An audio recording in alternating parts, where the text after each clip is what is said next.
Fala aí pessoal, sejam muito bem-vindos a mais um vídeo do Economista Sincero, Economia Sem Enrolação. Bom, nesse vídeo aqui eu vou falar sobre 3 fundos imobiliários, tá? Não é que, tão barato, promoção, tá lá no talo. Não, não é isso. Porque isso aí já tá difícil achar, né? Se você pegar meus vídeos há um mês atrás, um mês e meio atrás, estava mais fácil. Mas eu peneirei aqui e achei algumas coisas, né? O que eu vou fazer? Eu vou falar sobre 3 aqui, tá?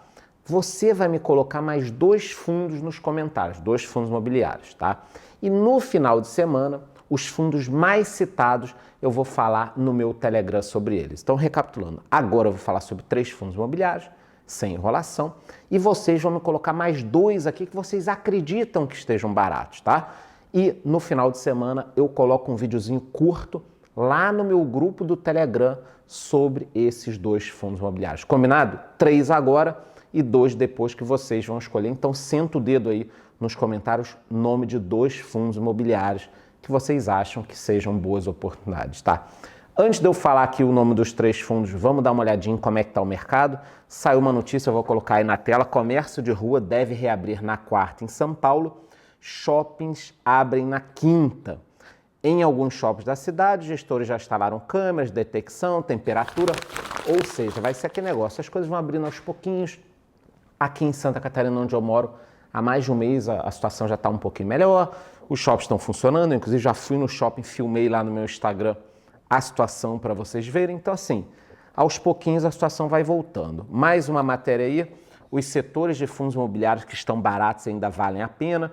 A gente pode dar uma olhadinha aí no desempenho mensal dos fundos imobiliários. Olha só, janeiro menos 3,76, fevereiro menos 3,69, março, menos 15,93, aqui que veio o Covid, tá? E depois nós só tivemos alta, mas no ano a gente percebe que ainda está negativo, volta para cá a produção. Então entendam uma coisa, ó, para quem está culpando só o Covid, nessa tabelinha aqui a gente percebe o seguinte, janeiro e fevereiro os fundos também caíram. Quem acompanha o meu canal viu que eu vendia boa parte, né? Quer dizer, um pedaço, né, dos fundos imobiliários HGLG, MXRF11, ali em janeiro, porque estava um pouquinho esticado, tá? Então, só para a gente ficar atento, não culpar somente a questão do Covid. E por último, antes de falar dos 3 fundos, olha aqui, ó, segundo gestores, fundos de shopping são oportunidade do momento, tá? Então volta para cá, eu tô com a matéria na minha mão. O que eles estão falando? 59% dos gestores que participaram dessa matéria aqui acreditam que o setor que tem mais oportunidade, ou seja, fundos mais baratos, é o setor de shoppings, tá? E em segundo lugar, de lajes corporativas, né? Então, dito isso, tá? Só passei rapidinho aqui sobre essas matérias para vocês entenderem. Eu tive que selecionar 3 fundos. Não foi fácil, conforme eu disse no início desse vídeo, tá? Ali em março, abril, nós tínhamos barganhas, tinham fundos que eu olhava e falava, meu Deus do céu, eu mostrei aqui vários fundos, falei, caraca, como é que pode nesse preço, com tanto caixa, fundo sendo negociado a 0,8 do valor patrimonial? Bom, eu fiz as minhas compras, mas não adianta eu ficar falando isso agora para vocês, eu tenho que achar algumas oportunidades. Quais foram as premissas que eu tracei aqui, tá? Fundos que têm um certo risco, né? Mas que não são aquelas coisas lá, tipo fundo de cemitério, prédio em Macaé, não é nada disso, tá? São fundos conhecidos do mercado, com liquidez, fundos interessantes e que não fossem do mesmo segmento. Por exemplo, eu acredito que o melhor segmento ainda seja realmente shopping, mas não adiantava eu te trazer 3 fundos de shopping, que aí de repente se a pessoa está começando uma carteira, vai começar com 3 do mesmo segmento, aí dá uma nova merda aí, você vai ficar enroscado, vai ter vai ficar preso aí nesse segmento. Então eu escolhi 3 fundos de 3 segmentos diferentes. E eu também vou colocar na tela aquela minha tabelinha de fundos imobiliários, depois eu jogo lá no Telegram. Então, sem enrolação, vamos começar aqui em ordem, né? Dos talvez um pouco menos arriscados para os mais arriscados. Nada aqui é uma recomendação de compra ou de venda. Eu escolhi um fundo de lajes comerciais, corporativas, escolhi um fundo de shopping e escolhi um fundo de hotel, tá? De hotéis, na realidade, mas é de hotel porque é o segmento de hotéis, né? Então, o que acontece? Eu vou colocar aí, o primeiro deles é o de lajes corporativas BRCR11, tá? BRCR11. É um fundo que eu nunca falei aqui no meu canal, nesses 1 ano e pouco que eu venho falando. Já incluí na minha listagem aqui, foi um dos maiores fundos do segmento até. do mercado de fundos imobiliários, ficou meio abandonado, algumas pessoas pararam de falar e eu vou começar a acompanhar. Muitas pessoas têm críticas a esse fundo. Depois eu falo especificamente dele. Eu vou colocar aí na tela qual é o portfólio, a gente percebe aí, eles têm mais de 50 contratos de locações, né? Aqui, ó, quando a gente olha, eu vou falar bem rápido, tá, pessoal? A receita por classe de ativo, categoria AAA, categoria A e categoria B, ele é basicamente concentrado em Rio de Janeiro e São Paulo e tem vários segmentos aí na sua carteira de clientes. Volta para cá, produção. Então, assim, depois eu vou falar mais especificamente desse fundo, mas quando a gente olha, tá, ele ainda está sendo negociado abaixo de o quê? A relação entre cota e valor patrimonial. Depois eu vou mostrar isso na tela. Então, assim, um dos 3 fundos é o BRCR11. Em segundo lugar, nós temos um fundo de shopping, eu venho falando aqui tanto dele, comprei dele no auge da crise tudo, que é o VISC. Por que eu escolhi o VISC? Porque além dele estar abaixo de cota sobre valor patrimonial, ele tem muito caixa. Então, saiu inclusive um fato relevante aqui, que eu vou colocar aí na tela, 2 novos shoppings do 20 estão sendo reabertos, com isso o fundo passa a ter mais de 50% da carteira aberta. Quando a gente olha aqui, né, eu vou mostrar para vocês, ó, histórico de distribuição, nós podemos perceber que caiu drasticamente de março para frente, é óbvio que caiu drasticamente, então o fundo praticamente não está pagando dividendos, só que, como eles têm um valor muito grande aplicado, quase 300 milhões, então dá esse rendimentozinho aqui. Com isso, além de você estar comprando, é minha opinião, tá? Não é nenhum tipo de recomendação. O que eu pensei lá atrás? Porra, eu vou comprar um fundo que ainda vai se valorizar e mesmo assim eu estou recebendo aqui pelo menos o CDI, foi o que aconteceu. Então o fundo já se valorizou bastante e mesmo assim eu estou recebendo. Agora, estou recebendo muito? Não, estou recebendo pouco. É óbvio que eu estou recebendo pouco, porque vocês vão dar uma olhadinha aí, eu vou botar na tela também. Olha só o que aconteceu com a inadimplência líquida. Praticamente ali, ó, muito baixa, né? Eu ia até falar abaixo de 10 e realmente, tirando aqui janeiro, depois ela baixa e agora foi para 49%, volta para cá, tá vendo? Então assim, é óbvio que isso vai acontecer. E se vocês querem saber, eu acho que nos outros shoppings vai acontecer a mesma coisa, 30%, 40%, 50%, 60% de inadimplência, e depois isso vai se resolvendo, vão ter renegociações. Então o mercado de shopping é um mercado complicado, por isso que ele tem as melhores oportunidades. Agora o fundo tem que ter caixa para sobreviver nesse período.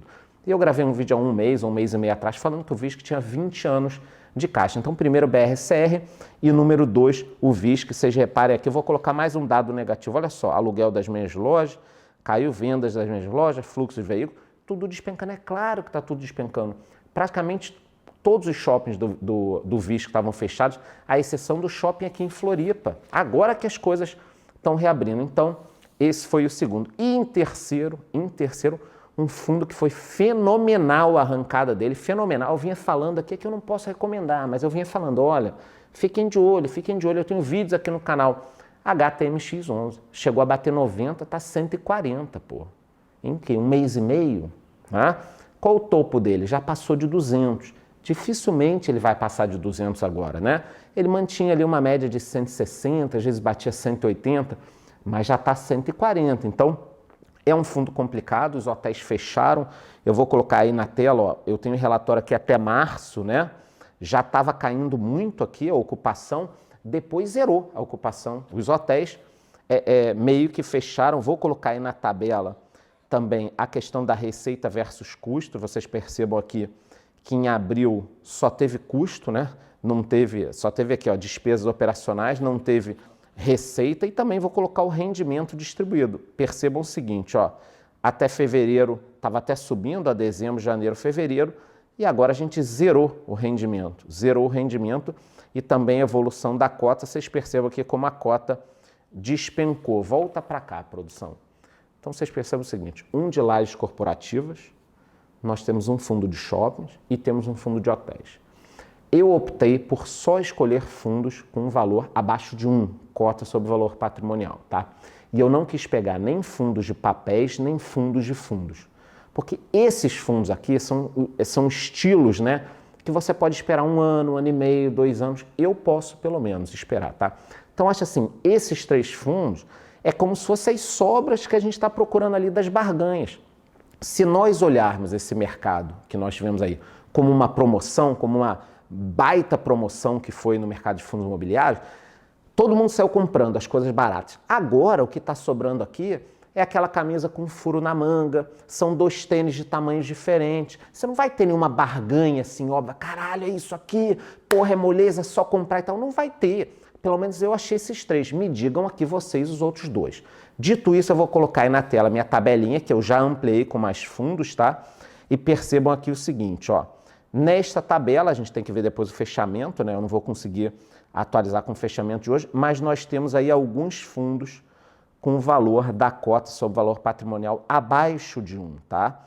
E esses fundos estão pagando aí alguns dividendos, alguns vão voltar a pagar, outros voltam para cá. Alguns outros fundos que estão até pagando bem ainda rendimentos, eles estão um pouquinho acima de 1, mas eles estão pagando aqui 0,40, 0,50. Quando a Selic cair daqui a alguns dias, o mercado vai olhar para esses fundos. Então, na realidade, eu falei aqui das 3 possíveis oportunidades mais baratas. Mas mesmo dentro dessa tabela, eu vou jogá-la agora lá no meu Telegram, tá? Eu vou transformá-la num PDF e vou jogar lá. Mesmo dentro dessa tabela, em fundos com cota sobre valor patrimonial acima de 1, nós temos oportunidades. Agora, também é o seguinte, se amanhã estiverem testando a vacina no pessoal e a galera começar a cair, o cara der um problema na vacina, der uma mutação aí, sei lá, é óbvio que o mercado vai cair de novo. Uma segunda onda de doença, o mercado vai cair de novo. Então, assim, não tem lanche grátis, né? Você tem que correr um certo risco, eu vivia falando isso. Você vai passar um desconforto para ganhar algum dinheiro. Agora, quem entrou em fundos imobiliários há um mês atrás, está dando risada. Depois, domingo, eu coloco todas as estatísticas aqui no canal. Mas, assim, esse mercado disparou. Pega o HTMX11, porra, saiu de 90 para 140. Não quer dizer que ele vá para 200, de repente. Ele pode voltar para 90 se o mercado piorar. Os hotéis estão começando a reabrir agora. Mas era uma oportunidade que dificilmente nós vamos ver. Por isso que eu falo o seguinte, né? Quando o mercado cai muito, é o momento de olhar. Mas eu não vou ficar repetindo o que passou, passou. Vamos aí olhar para frente. Eu vou jogar essa tabela lá no meu Telegram e você me diga aqui o nome de 2 fundos imobiliários que eu posso ter deixado passar aí batido e eu no final de semana gravo um videozinho sobre os 2 e jogo lá no meu Telegram. É isso, gostou? Curte o vídeo, curte o canal, bate no sino e até a próxima.